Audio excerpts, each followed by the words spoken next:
একজন মানুষকে দূর থেকে দেখলে অসাধারণ মনে হয়, ভুলের ঊর্ধ্বে মনে হয়।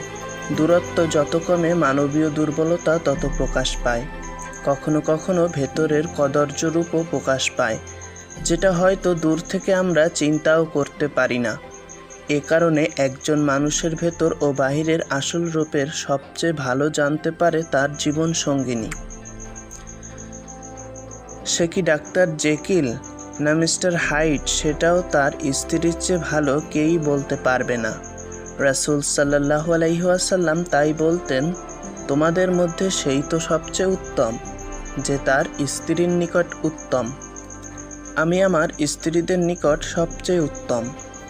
রাসূল সাল্লাল্লাহু আলাইহি ওয়াসাল্লাম যে তার স্ত্রীদের নিকট সবচেয়ে উত্তম ছিলেন তা স্ত্রীদের সাথে তার উষ্ণ ও মমতাপূর্ণ আচরণেই বলে দেয়। প্রতিদিন সকালে